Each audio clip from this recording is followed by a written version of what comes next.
शिवसेनेचे कार्यकर्त्याला बोलत नाही तुम्ही. दौऱ्यावेळी हे असे राडेच राडे पाहायला मिळाले. याची सुरुवात एकनाथ शिंदेंच्या दौऱ्याआधीच पाहायला मिळाली. शिवसेनेतील पदाधिकाऱ्यांनी शिवसैनिकांचं पोलिसांनी प्रतिबंधात्मक कारवाई करत काहींना नजरकैदेत ठेवलं तर काहींना थेट पोलीस स्टेशनला घेऊन गेले. अविनाश खापे आणि नितीन पाटलांसह अनेकांना ताब्यात घेतलं. मात्र सर्वाधिक राडा झाला तो विमानतळावर.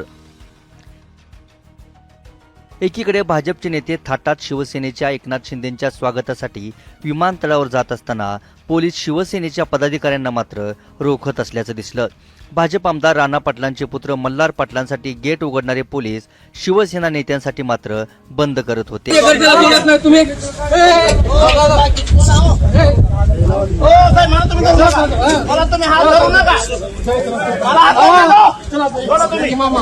जिल्हा प्रमुखांनी तुम्ही मला हात लावता काय संबंध आहे?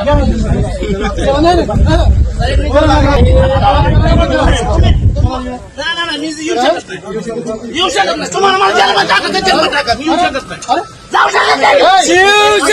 माझं म्हणणं आहे.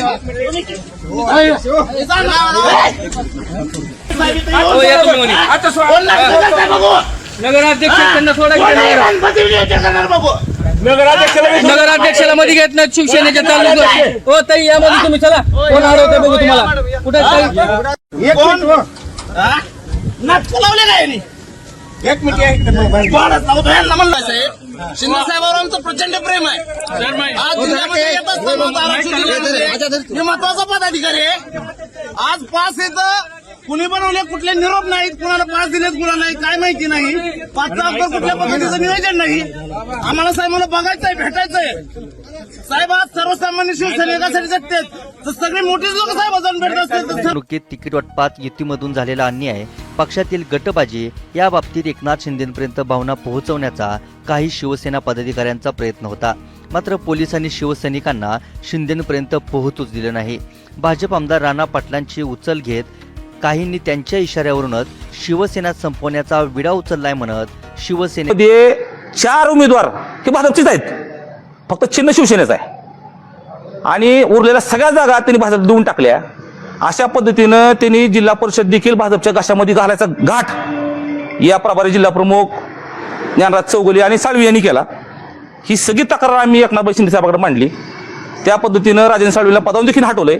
नवीन संपर्क या ठिकाणी नेमले गेलेले आहेत. आता पुढच्या तक्रारी आम्ही करतोय. उर्वरित पदाधिकारी पदावरून हटवा, यांना बरखास्त करा आणि आपल्याला वाटल योग्य शिवसैनिक त्या ठिकाणी पदावर आपण नेमावा. आणि ही मागणी आम्ही त्यांच्यापर्यंत एकनाथ भाईपर्यंत पोहोचू नये म्हणून साधारणतः तुळजापूर, धाराशिव आणि कळंब येथील 50 पदाधिकाऱ्यांना स्थानबद्ध केलंय किंवा कार्यक्रमाला त्यांनी तिथपर्यंत येऊ नये, शिवसेनेनंतर एकनाथ भाईंना भेटू नये आणि घरानं सांगू नये, मांडू नये म्हणून कुणालाही भेटू द्यायचं न भेटू द्यायचं त्यांनी एक घाट घातलेला आहे. त्यामुळे अतिशय पोलीस बंदोबस्त मोठ्या प्रमाणात लावलेला आहे. अरे तुमच्यात दम आहे, तुमच्यात हिंमत आहे तर आमच्या समोर भिडायला या ना भेटायला आम्हाला. साठी घाम घालणाऱ्या, रक्त ओकणाऱ्या आणि शत्रुत्व घेणाऱ्या कार्यकर्त्यांवर कारवाई करायची भूमिका इथल्या स्थानिक पदाधिकाऱ्यांनी केलेली आहे. आणि ज्यांनी ज्यांनी राणा पाटलाची उचल घेतलेली आहे, राणा पाटलासोबत येणाऱ्या काळात गुत्तेदारी सहभागिता घ्यायच्या, स्वतःच्या घरातल्या लोकांना पद वाटप करायचं केलेलं आहे. अशा लोकांनी काय ज्याच्यावरती खरा अन्याय झालेला आहे अशा कार्यकर्त्याला न्याय देणारं नेतृत्व एकनाथभाई शिंदे आहेत. आणि हा विश्वास सर्वसामान्य कार्यकर्त्याचा महाराष्ट्रभर त्यांच्यावरती आहे.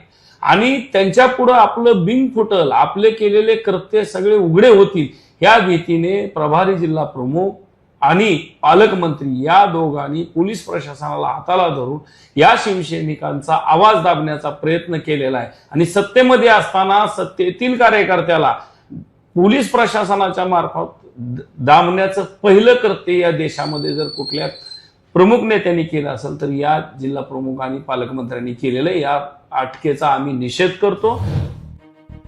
एकनाथ शिंदेंच्या दौऱ्यात शिवसेना पदाधिकाऱ्यांना रोखल्यानंतर भाजप आमदार राणा पाटलांसह पालकमंत्री प्रताप सरनाईक, शिवसेनेचे नेते राजन साळवींसह धाराशिवमधील शिवसेना नेत्यांवर या पदाधिकाऱ्यांनी निशाणा साधलाय. आज झालेला राडा पाहता हा वाद